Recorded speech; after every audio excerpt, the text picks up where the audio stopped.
Hello दोस्तों। तो हम लोगों ने कल problem practice on resolution of vectors देखा। आज हम लोग नया आर्टिकल देखने वाले हैं जिसका नाम है multiplication with vectors. You can write it down. Multiplication, next article multiplication, इसको प्रोडक्ट भी बोलते है ना, विथ वेक्टर्स।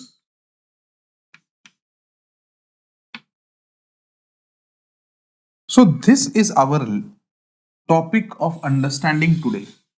ये हम लोग सीखना चाहते हैं आज। अभी प्रोडक्ट या मल्टीप्लिकेशन तुम लोगों ने 10th में सीखा नहीं, ऐसा नहीं है।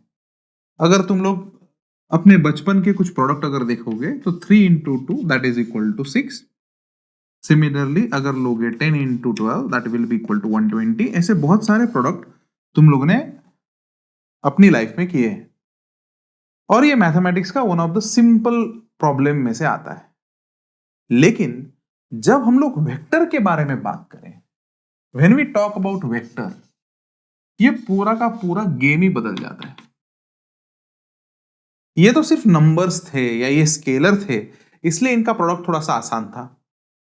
लेकिन अगर तुम लोग देखो वेक्टर, तो वेक्टर में सबसे ज्यादा इंपॉर्टेंट चीज क्या है कि इसको दो चीजें होती हैं। एक तो इसके पास मैग्नीट्यूड होता है ना, एंड इसके पास डायरेक्शन होता है। So vector has magnitude and direction. तो इसीलिए मैग्नीट्यूड भी प्रोडक्ट को अफेक्ट करता है और वेक्टर की डायरेक्शन भी कभी कभी प्रोडक्ट को अफेक्ट करती है। इसलिए हम लोग वेक्टर का मल्टीप्लिकेशन सीखने वाले हैं, लेकिन उसको एक सेंस से सीखने वाले हैं। उसको सेंस से सीखने वाले इसका मतलब क्या है कि हम लोग ऐसे ही मल्टीप्लिकेशन देखने वाले हैं जो फिजिक्स में मीनिंगफुल हो, जिसका फिजिक्स में कुछ ना कुछ तो काम आए। सो वेक्टर का मल्टीप्लिकेशन कुछ रूल्स को फॉलो करके बनाया गया है।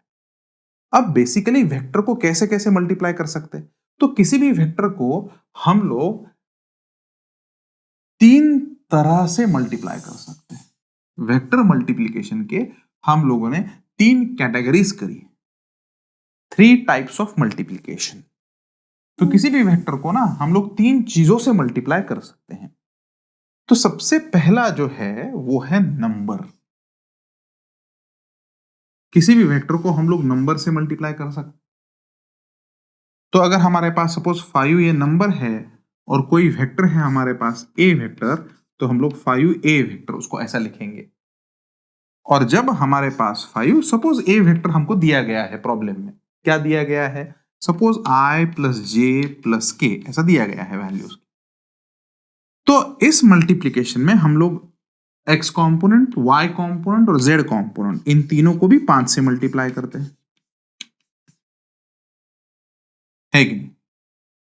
तो इस तरह से हम लोग हर एक कॉम्पोनेंट को, x कॉम्पोनेंट, y कॉम्पोनेंट और z कॉम्पोनेंट को 5 टाइम से मल्टीप्लाई करते हैं। तो इस नंबर के मल्टीप्लीकेशन से क्या होता है, तो सपोज हमारे पास एक वेक्टर ऐसा है, ये a वेक्टर है सपोज। जब हम लोग इस वेक्टर को 5 टाइम्स करेंगे तो ये ऐसे 5 वेक्टर्स अपने पास आ जाएंगे। 5a वेक्टर्स का मतलब क्या है, इस वेक्टर का 5 टाइम्स, तो इससे क्या हुआ, मैग्नीट्यूड बढ़ा। वेक्टर रोटेट हुआ क्या, वेक्टर पहले छोटा सा था अब लंबा हुआ, लेकिन डायरेक्शन तो वही रही। इसका मतलब हम लोग जब भी वेक्टर को किसी नंबर से मल्टीप्लाई करें तो वो मैग्नीट्यूड को अफेक्ट करता है।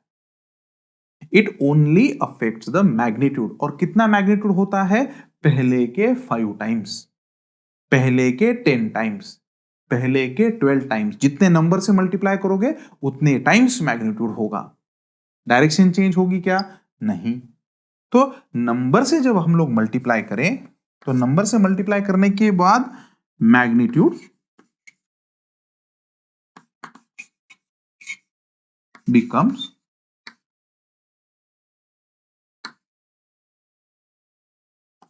टाइम्स, उतने टाइम्स मैग्नीट्यूड बन जाएगा। बट डायरेक्शन कांस्टेंट होगी। इसकी डायरेक्शन कैसी होगी? कांस्टेंट होगी। अच्छा सर, अब ये आगे का टाइप कौन सा है? आगे का टाइप है मल्टीप्लीकेशन बाय अ स्केलर। तो मैं थोड़ा सा इसको यहां पे ले लेता हूं। स्केलर से मल्टीप्लीकेशन। किससे मल्टीप्लीकेशन? स्केलर से। इसका मतलब क्या है? यहां पे ये 5 ये नंबर था। मतलब क्या बोल रहे हो बताता हूं। सपोज मेरे पास पहला वेक्टर है 5 एफ वेक्टर, ठीक है ना। एफ वेक्टर मतलब हमारे लिए क्या है सर? एफ वेक्टर मतलब हमारे लिए फोर्स है, ठीक। अब मैंने इसको 5 टाइम्स किया, मैंने इसको 5 इस नंबर से मल्टीप्लाई किया। तो 5 इस नंबर से मल्टीप्लाई करने की वजह से ये क्वांटिटी जो फोर्स थी वो फोर्स ही रही, तो इसका यूनिट तो सेम ही रहा, है कि नहीं। फोर्स को मैंने 5 टाइम्स किया, तो पहले फोर्स अगर 10 न्यूटन था तो बाद में 50 न्यूटन बना, तो लेकिन न्यूटन न्यूटन ही रहा ना। मतलब फोर्स या क्वांटिटी फोर्स ही रही, क्वांटिटी थोड़ी बदली। सर समझ नहीं रहा है सर, आप क्या बोल रहे हो? एक मिनट एक मिनट, अब मैं तुमको अलग चीज बताता हूं। मैं बताता हूं तुम्हें मोमेंटम। मोमेंटम बताता हूं। अब मोमेंटम को थोड़ा सा देख लो। सर मोमेंटम होता है मास इनटू वेलोसिटी। क्लियर? अब मोमेंटम फिजिक्स में वेक्टर क्वांटिटी है, पी वेक्टर, मास m, वेलोसिटी v। सर यहां पे भी हम लोग मल्टीप्लीकेशन कर रहे हैं। सपोज मेरे पास बॉडी है, मास है उसका 5 kg, और वेलोसिटी मेरे पास है I प्लस जे। अब मास का यूनिट है केजी, वेलोसिटी का यूनिट है मीटर्स पर सेकेंड। क्लियर? अगर मैं वेलोसिटी को सिर्फ 5 इस नंबर से मल्टीप्लाई करता तो वेलोसिटी का यूनिट चेंज नहीं होता, वेलोसिटी का यूनिट तो सेम ही रहता। लेकिन मैं अब वेलोसिटी को 5 केजी से मल्टीप्लाई कर रहा हूं, तो इसकी वजह से क्वांटिटी दूसरी आई। नंबर से मल्टीप्लाई करने की वजह से क्वांटिटी नहीं बदलती है, यूनिट नहीं बदलता है। यहां पे स्केलर से मल्टीप्लाई किया तो यूनिट बदलेगा। तो इसका मतलब अब जब मैं मोमेंटम कैलकुलेट करूंगा तो ये मेरे पास आएगा 5 I प्लस जे।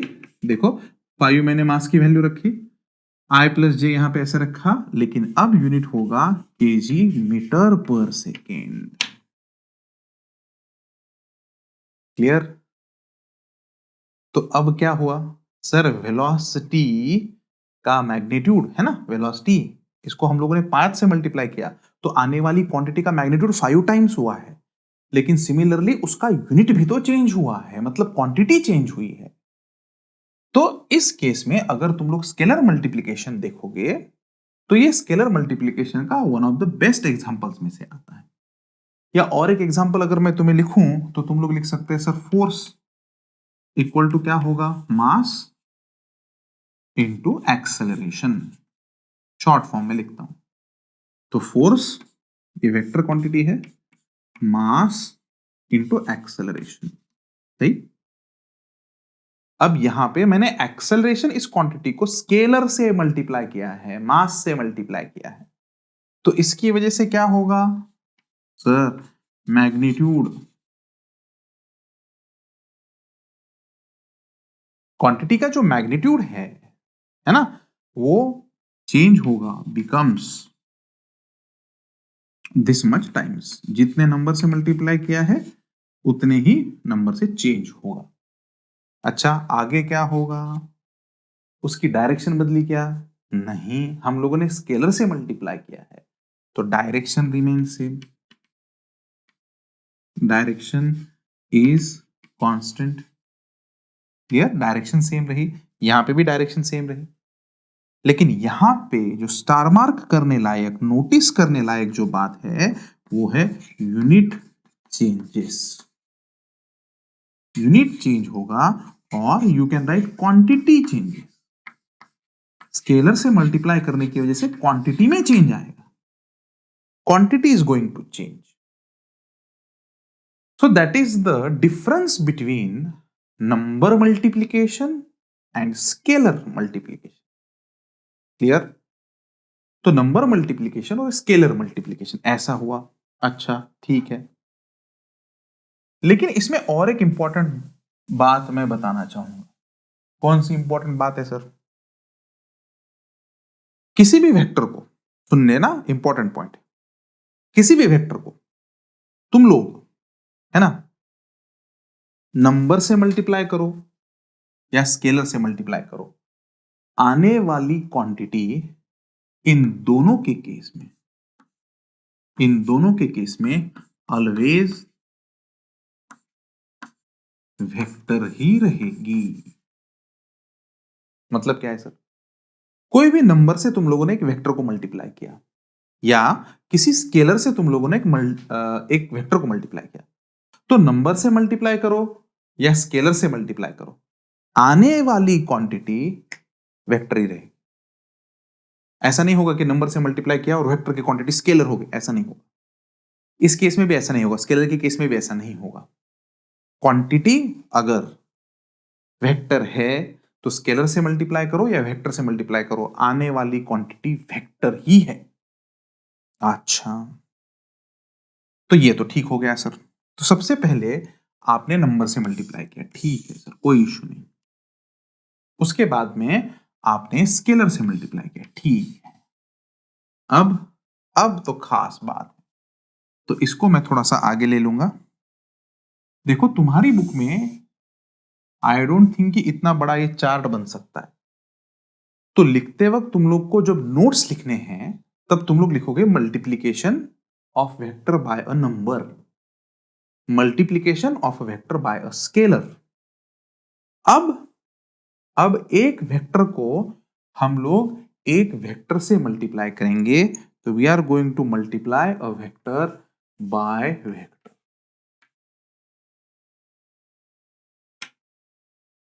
सो दो वेक्टर के केस में हमें मल्टीप्लीकेशन देखना है. ठीक है. अब कंफ्यूजन आ गया कि आने वाली क्वांटिटी वेक्टर आएगी कि स्केलर आएगी. तो वेक्टर टू वेक्टर मल्टीप्लीकेशन में दोनों भी पॉसिबिलिटी. इसका मतलब पहली इसकी पॉसिबिलिटी ऐसी है, फर्स्ट पॉसिबिलिटी अगर तुम लोग देखो, है ना, तो दोनों वेक्टर का मल्टीप्लीकेशन. सो एक मैंने पहला वेक्टर लिया और इसको मैंने वेक्टर से मल्टीप्लाई किया. वेक्टर वेक्टर के केस में मैंने मल्टीप्लीकेशन किया है, तो दो वेक्टर के केस में मल्टीप्लीकेशन किया है. और अगर आने वाली क्वांटिटी स्केलर आई, आने वाली क्वांटिटी कैसी आनी चाहिए? स्केलर. तो उसको बोला जाता है स्केलर प्रोडक्ट.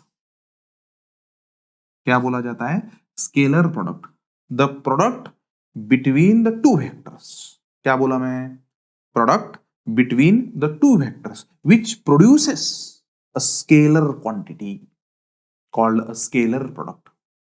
इसका दूसरा भी नाम है दोस्तों, और इसका दूसरा नाम है डॉट प्रोडक्ट. इसको डॉट प्रोडक्ट के नाम से भी जाना जाता है. स्केलर प्रोडक्ट भी बोलते हैं, बहुत सारे लोग इसको डॉट प्रोडक्ट भी बोलते हैं. ठीक है. तो आगे से मैं अगर डॉट प्रोडक्ट बोलूंगा तो इसका मतलब है कि मैं स्केलर प्रोडक्ट के बारे में बात कर रहा हूं. तो स्केलर प्रोडक्ट कैसे आएगा? पहली क्वांटिटी वेक्टर है, दूसरी क्वांटिटी वेक्टर है, इन दोनों में मल्टीप्लीकेशन किया है, तो आने वाली क्वांटिटी स्केलर है, इसलिए इसको बोला जाएगा scalar product. Sir dot product क्यों बोला जाता है? क्योंकि इसे डॉट से इंडिकेट किया जाता है. दो वेक्टर के बीच में ऐसा डॉट दिखा के हम लोग इसको इंडिकेट करते हैं, and that is what we call dot product. अच्छा, आगे आगे भी है. अब सपोज मेरे पास एक वेक्टर क्वांटिटी है और इसको मैं दूसरे वेक्टर से मल्टीप्लाई कर रहा हूं. क्या बोला मैंने? मेरे पास एक वेक्टर क्वांटिटी है और इस वेक्टर क्वांटिटी को मैं वेक्टर से मल्टीप्लाई कर रहा हूं, लेकिन आने वाली क्वांटिटी वेक्टर. तो दो वेक्टर के बीच में मल्टीप्लीकेशन है और इसमें हम लोगों ने फिजिक्स के लॉज ऐसे एडजस्ट किए हुए हैं कि जिसकी वजह से दो वेक्टर के बीच में आने वाला प्रोडक्ट वेक्टर प्रोडक्ट है, आने वाली क्वांटिटी वेक्टर है, मतलब इसको मैग्नीट्यूड भी है और डायरेक्शन भी है। तो ऐसे प्रोडक्ट को हम लोग बोलेंगे वेक्टर प्रोडक्ट। क्या बोलेंगे? Vector product. और इसको फिजिक्स में क्रॉस प्रोडक्ट नाम से भी जाना जाता है। क्या बोला जाता है? Cross product. इसको क्रॉस प्रोडक्ट क्यों बोला जाता है? क्योंकि ये प्रोडक्ट दो वेक्टर के बीच में ऐसा क्रॉस मार्क करके इंडिकेट किया जाता है। तो दो वेक्टर के बीच में है मल्टीप्लिकेशन, दो वेक्टर के बीच में प्रोडक्ट है, लेकिन आने वाली क्वांटिटी इस केस में वेक्टर क्वांटिटी है। और वेक्टर क्वांटिटी होने की वजह से यहां पे जो प्रोडक्ट डेवलप होगा उसको हम लोग बोलेंगे वेक्टर प्रोडक्ट या क्रॉस प्रोडक्ट। तो इन सभी प्रोडक्ट्स की डेफिनेशन हम लोग आगे देखने वाले कि ये प्रोडक्ट कैसे किए जाएं, इनकी वैल्यूज कैसे कैलकुलेट की जाएं, इसके ऊपर कौन कौन से प्रॉब्लम्स प्रेजेंट है, ये सभी चीजें हम लोग आने वाले लेक्चर्स में देखने वाले हैं। अभी तुम लोग क्या करोगे? सिस्टमैटिकली पॉइंट बाय पॉइंट हर एक चीज और हर एक का डेफिनेशन प्रॉपरली लिखना है। वेक्टर वेक्टर ने अगर स्केलर प्रोड्यूस किया तो स्केलर प्रोडक्ट, वेक्टर वेक्टर ने अगर वेक्टर प्रोड्यूस किया तो वेक्टर प्रोडक्ट। क्लियर? चलो प्रॉपरली अच्छे से लिखना, पेस का वगैरह अच्छे से यूज करना, प्रॉपरली लिखना है। क्लियर?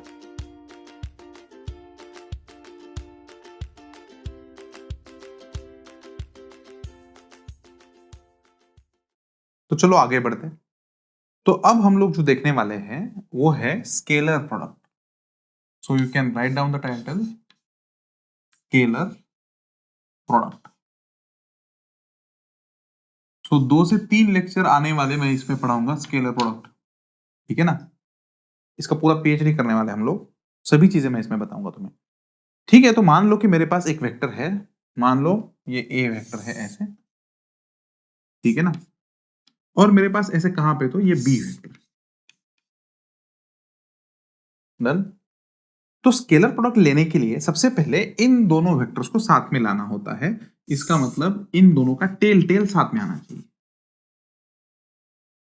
दोनों वेक्टर का अगर टेल टेल साथ में है तो यहां से अगर दोनों वेक्टर्स निकल रहे हैं, ओरिजिनेट हो रहे हैं, तो इनके बीच का एंगल हम लोग डिफाइन करते हैं theta, angle between the vectors.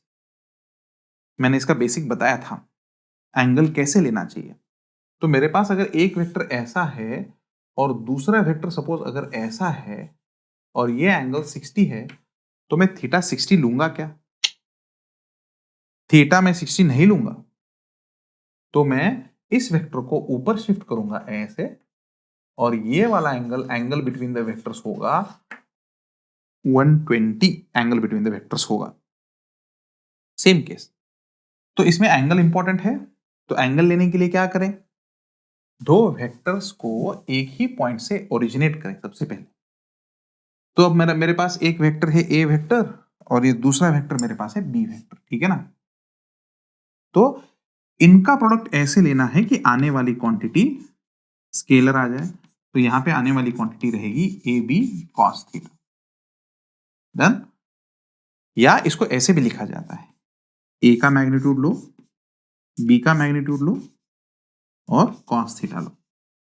तो अगर तुम लोग राइट हैंड साइड देखोगे तो राइट हैंड साइड में मैग्नीट्यूड, मैग्नीट्यूड और कॉस थीटा, इसका मतलब ये सभी के सभी स्केलर है, तो आने वाली क्वांटिटी स्केलर है। सो यहां पे क्या हुआ?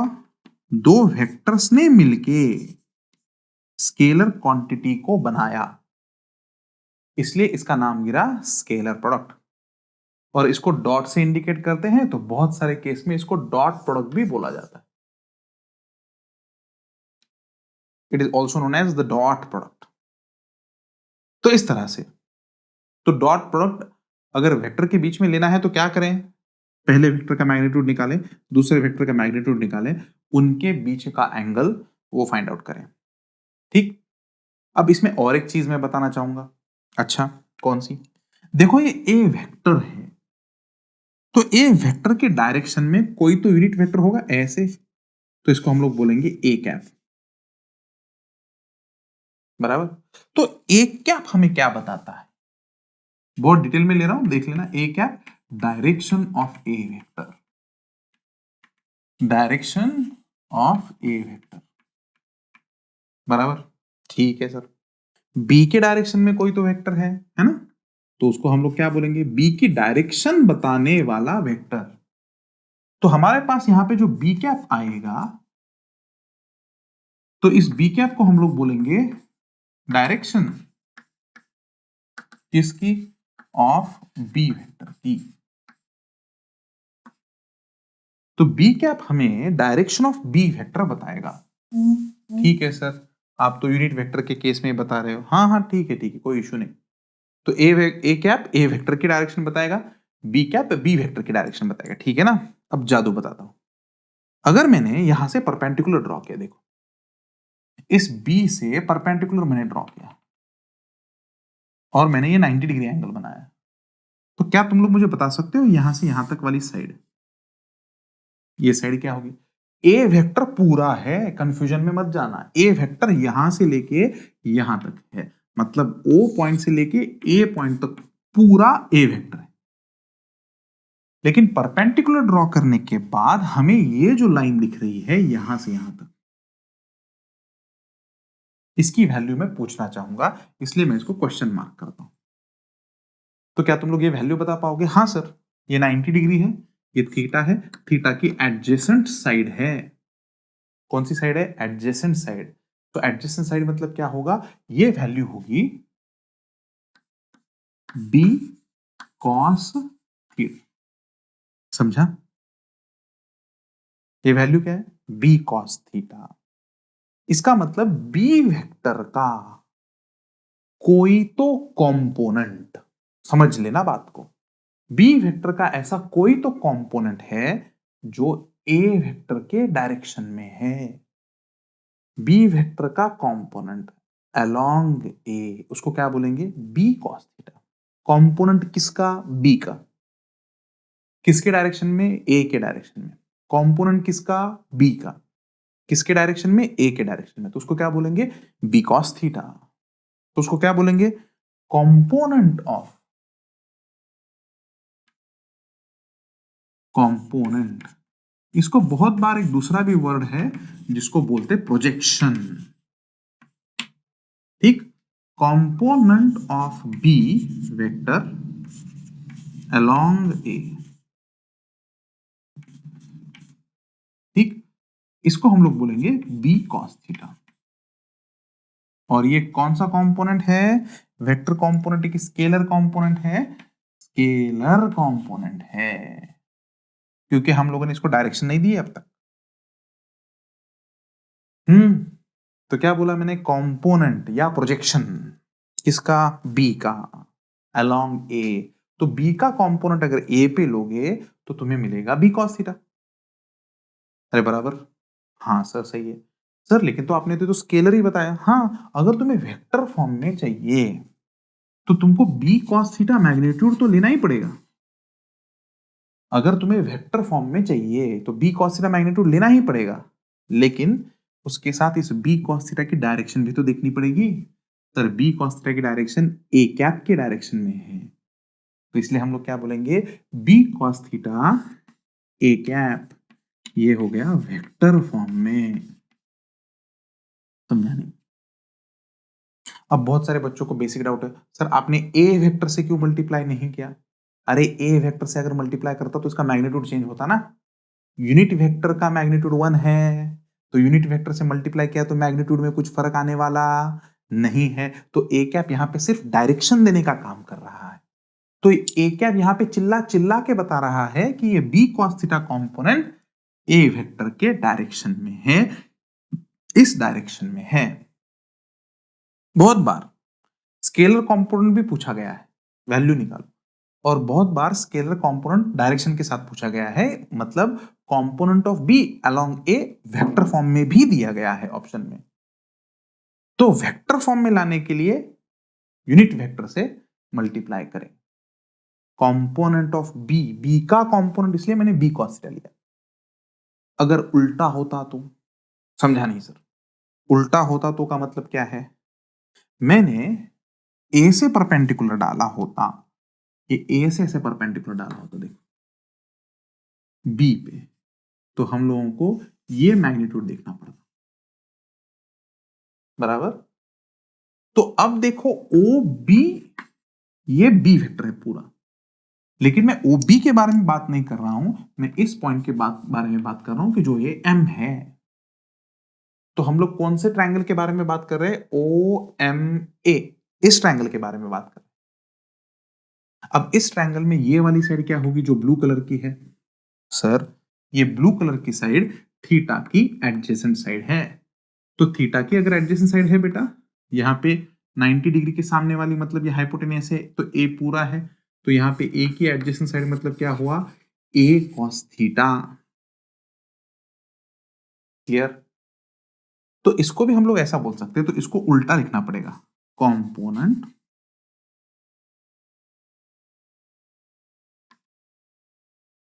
इसके ब्रैकेट में तुम लोग प्रोजेक्शन भी बोल सकते हो उसको, projection of B vector, sorry, of A vector along B vector. तो इसका स्केलर फॉर्म आएगा A cos theta. Clear? So मैं इसका ये स्केलर फॉर्म लिख रहा हूं।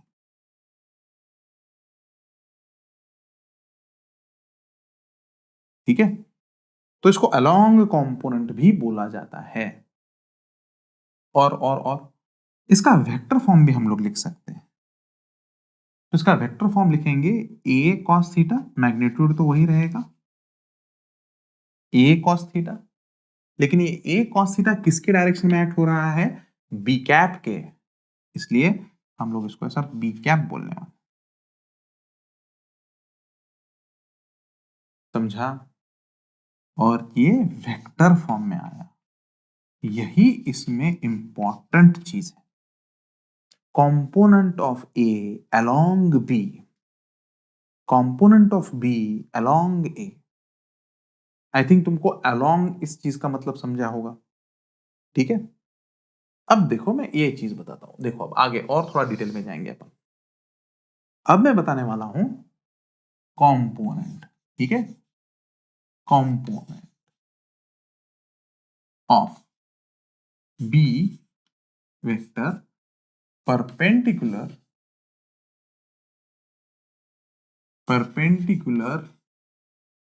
To A vector.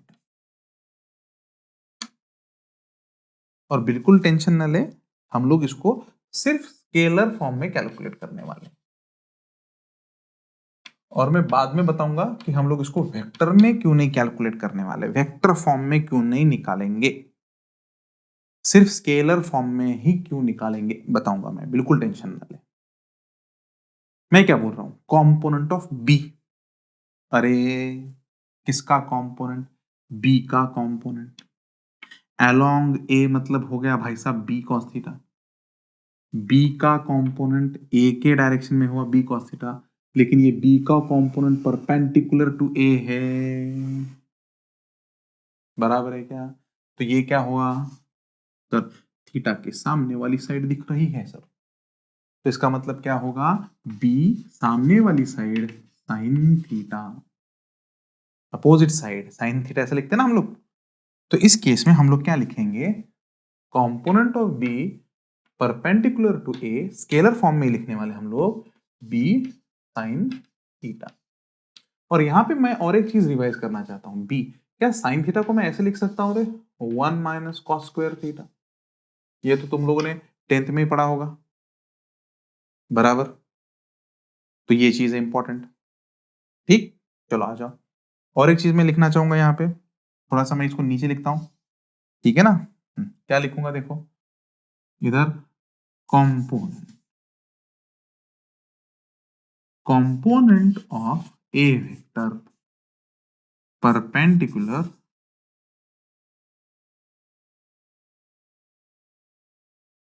to b vector। किसका कंपोनेंट? a का कंपोनेंट। किसको परपेंडिकुलर? b को परपेंडिकुलर। तो a का कंपोनेंट b के डायरेक्शन में, ये तो cos थीटा है। तो परपेंडिकुलर अगर देखोगे तो ये a का कंपोनेंट परपेंडिकुलर है, ये देखो। तो ये कंपोनेंट है a का, कॉम्पोनेंट परपेंडिकुलर टू बी, तो थीटा की सामने वाली आ रही है ना, तो ये कॉम्पोनेंट भी थीटा के सामने ही है और ये कॉम्पोनेंट भी थीटा के सामने ही है, तो सामने के लिए हम लोग क्या लिखेंगे, साइन थीटा, है कि नहीं। तो किसका कॉम्पोनेंट है, ए का, इसलिए ए सामने sine theta. Component of A perpendicular to B is A sine theta. ये स्केलर फॉर्म में ही लिख रहा हूं मैं, तो इसको हम लोग स्केलर फॉर्म में लिखने वाले, स्केलर फॉर्म में देखेंगे हम लोग इसको, या इसको हम लोग लिख सकते हैं A square root of 1 minus cos square theta. तो आग लगा दिया आज अपन ने, ऐसा डेफिनेशन है स्केलर प्रोडक्ट का। स्केलर प्रोडक्ट करता क्या है, स्केलर प्रोडक्ट डायरेक्शन खा जाता है, तो आने वाला प्रोडक्ट जो है वो एक स्केलर क्वांटिटी रहेगी। तो दोनों वेक्टर के बीच में अगर हमें स्केलर प्रोडक्ट लेना है तो क्या क्या करना चाहिए, पहले का मैग्नीट्यूड दूसरे का मैग्नीट्यूड और कॉस थीटा, दोनों के बीच में क्या एंगल का कॉस थीटा। और एंगल कैसे फाइंड आउट किया, मैंने बताया कि दोनों वेक्टर एक ही पॉइंट से चालू होने चाहिए, तो ही तुम लोग इसका कॉस थीटा ले सकते हो, scalar product. And I am absolutely sure कि तुम लोग को ये चीज समझी होगी।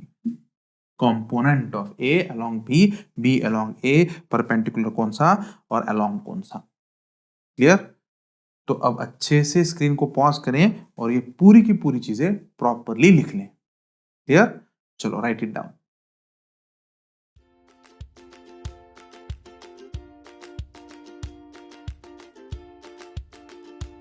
स्केलर प्रोडक्ट का पूरा डिटेल डेफिनेशन देखने के बाद हम लोग अभी उसकी प्रॉपर्टीज देखने वाले, तो you can write it down, properties of dot product, properties of, you can right dot product. मैंने अभी बताया था डॉट प्रोडक्ट मतलब ही स्केलर प्रोडक्ट होता है, तो प्रॉपर्टीज ऑफ डॉट प्रोडक्ट, तो हम लोग डॉट प्रोडक्ट की प्रॉपर्टीज देखने वाले, ठीक है ना। अच्छा, तो प्रॉपर्टीज ऑफ डॉट प्रोडक्ट ये बताना है। तो सबसे पहले फिजिक्स के मैं कुछ एग्जांपल्स बताना चाहूंगा डॉट प्रोडक्ट के, कौन कौन से एग्जांपल्स। तो वर्क ना, डॉट प्रोडक्ट का example, work is an example of dot product. और वर्क हम लोग कैसे डिफाइन करते हैं, force vector dot displacement vector, या इसको ऐसे भी लिखा जाता है फिजिक्स में एफ एस कॉस थीटा। तो तुम लोगों ने जो अभी वो डेफिनेशन याद की होगी ना, work equal to force into displacement, वो इनकम्प्लीट डेफिनेशन है, ये थोड़ी डिटेल डेफिनेशन। तो work equal to force dot displacement, ठीक है। अच्छा, और कौन सा एग्जांपल है, हाँ पावर का एक एग्जांपल है, सो you can write down power. तो पावर जो हम लोग लिखते हैं वो लिखते हैं फोर्स इनटू वेलोसिटी, इसको हम लोग ऐसे भी लिखते हैं f v cos theta, that is also example of, हाँ क्या, dot product, clear, dot product का ही एग्जांपल है, ठीक। अच्छा, तुम लोगों ने पोटेंशियल एनर्जी के बारे में सुना होगा, तो हम लोग पोटेंशियल एनर्जी भी लिख सकते हैं, potential energy PE that is m g vector dot h vector. Potential energy भी डॉट प्रोडक्ट का एग्जांपल है। अच्छा, काइनेटिक एनर्जी, हाँ भाई काइनेटिक एनर्जी भी डॉट प्रोडक्ट का एग्जांपल है, that is half of m, ये वी स्क्वायर जो चिल्लाते हो ना तुम लोग, ये वी डॉट वी है, तो बाद में जाके वो बनता है v square, but it is example of dot product only. तो ये डॉट प्रोडक्ट के बहुत सारे एग्जांपल्स हैं एंड बहुत सारे बुक्स में इसके ऊपर प्रॉब्लम्स भी दिए हुए हैं, तो तुम लोग को इसके प्रॉब्लम्स भी देखने पड़ेंगे, क्लियर। अच्छा चलो प्रॉपर्टी की तरफ जाएंगे, एग्जांपल्स हो गए प्रॉपर्टी। तो पहली प्रॉपर्टी मैं आज तुमको बताने वाला हूं, ठीक है, और वो पहली प्रॉपर्टी है maximum and minimum value. Maximum और मिनिमम वैल्यू के बारे में हम लोग बात करने वाले हैं कि डॉट प्रोडक्ट की मैक्सिमम वैल्यू क्या आ सकती है, डॉट प्रोडक्ट की मिनिमम वैल्यू क्या आ सकती है, ऐसे, ठीक है। चलो आ जाओ, तो सपोज मान लो कि मेरे पास दो वेक्टर्स हैं, ठीक है ना, ये एक ए वेक्टर है और ये मेरे पास ये बी वेक्टर है, इनके बीच में एंगल थीटा है। तो इनका अगर मुझे डॉट प्रोडक्ट लेना है तो ए वेक्टर डॉट बी वेक्टर में लिखूंगा ए बी और आगे लिखूंगा कॉस ऑफ थीटा। ठीक, हाँ हाँ सर, बराबर। लेकिन क्या होता अगर ये वेक्टर पैरेलल वेक्टर्स होते? अगर दोनों वेक्टर्स पैरेलल होते तो क्या होता? ऐसे होते, ये ए वेक्टर होता और ये बी वेक्टर होता, तो दोनों के बीच में एंगल तो थीटा जीरो ही होता ना, क्योंकि दोनों तो सेम डायरेक्शन में जाते हैं। तो थीटा जीरो होता, तो कॉस थीटा की वैल्यू कितनी मिलती बेटा? Cos of zero that is equal to 1। तो अगर मैं इन दोनों का डॉट प्रोडक्ट लेता, A vector dot B vector, तो ये वैल्यू आती A B cos of zero and that is A B and that value is maximum value.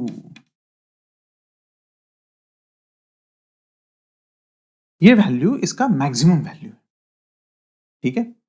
अच्छा, अब अगर दो वेक्टर्स परपेंडिकुलर वेक्टर्स होते, कैसे वेक्टर्स होते? परपेंडिकुलर वेक्टर्स होते तो क्या होता सर? बताता हूं। यहां पे हमारे पास ये ए वेक्टर और ये बी वेक्टर, इन दोनों के बीच में एंगल 90, तो थीटा का वैल्यू हम लोग लेंगे 90, so therefore cos of 90 that is equal to 0। तो इसका मतलब A vector dot B vector अगर मैं निकालूं तो A B cos of 90 and cos of 90 का वैल्यू 0 है, इसलिए A vector dot B vector 0 है। और ये इंपॉर्टेंट कंडीशन भी है, मतलब फिजिक्स में अगर दो वेक्टर एक दूसरे को परपेंडिकुलर है कि नहीं, ये अगर तुम्हें चेक करना है, तो अगर वो चेक करना है तो बेस्ट तरीका है क्या? दोनों का डॉट प्रोडक्ट लेके देखो, वो 0 आता है। क्या बोलते हो सर? हाँ बताता हूं, लग गए 2 मिनट में। ये देख, आई कैप एक्स डायरेक्शन में, जे कैप वाई डायरेक्शन। तो मुझे आई कैप और जे कैप इनका प्रोडक्ट लेना है। तो स्केलर प्रोडक्ट लेने के लिए हम लोग क्या करते हैं? पहले वेक्टर का मैग्नीट्यूड, दूसरे वेक्टर का मैग्नीट्यूड और cosine of angle between them. तो पहले वेक्टर का मैग्नीट्यूड आई कैप तो यूनिट वेक्टर है तो उसकी वैल्यू आएगी 1 डॉट, जे कैप यूनिट वेक्टर है उसकी वैल्यू आ जाएगी 1 एंड दोनों के बीच में कॉस ऑफ 90 और उसकी वैल्यू 0। तो आई कैप और जे कैप इनका डॉट प्रोडक्ट कितना आया? 0 आया। देखा, परपेंडिकुलर वेक्टर्स अगर होंगे तो उनका डॉट प्रोडक्ट 0 आता है। क्लियर? कोई भी परपेंडिकुलर वेक्टर लो। अब तुम लोग बोलोगे सर आई और जे, अरे तुम लोगों ने ये भी वेक्टर्स लिए, सपोज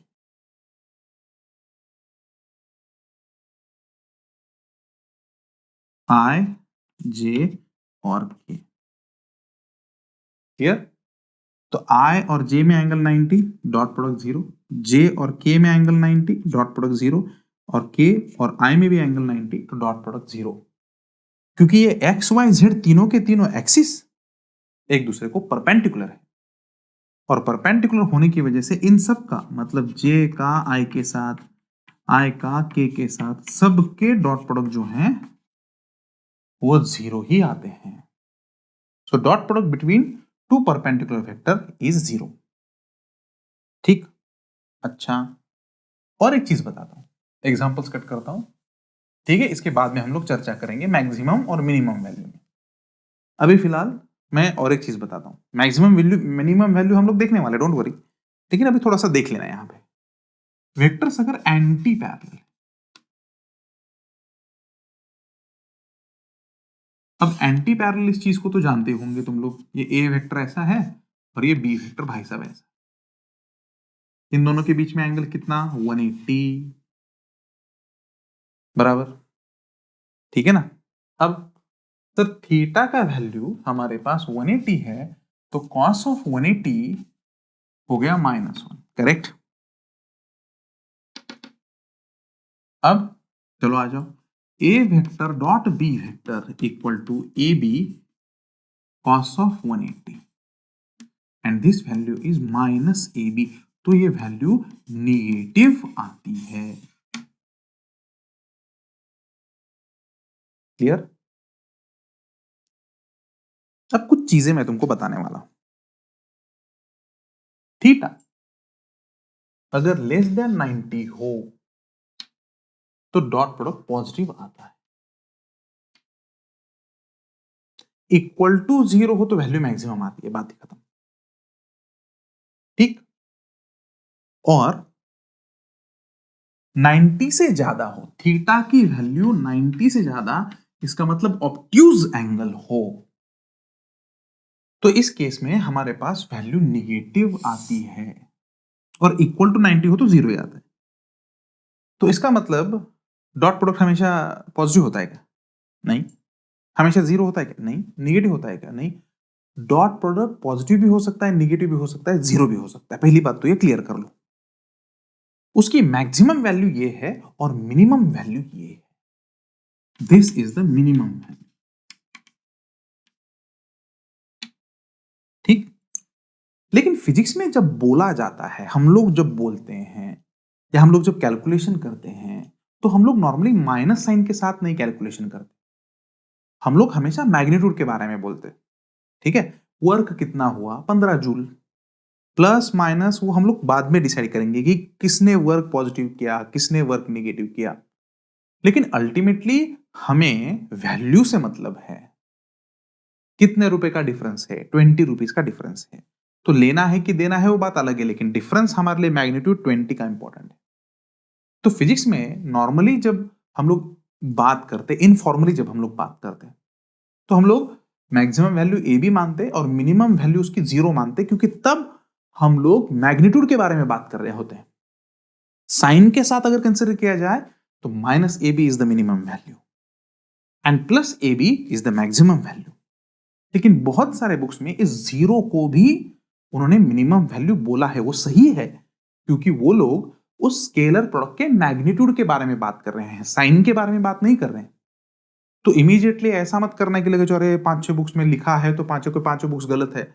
ऐसा नहीं। एक छोटे से कंसेप्ट के लिए तुम लोग पूरा का पूरा बुक को गलत नहीं बोल सकते।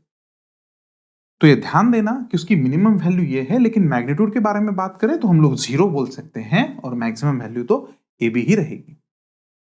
इसी के साथ हम लोगों ने आज स्केलर प्रोडक्ट का इंट्रोडक्शन, वेक्टर प्रोडक्ट का introduction and basic definition of scalar product या डॉट प्रोडक्ट देखी।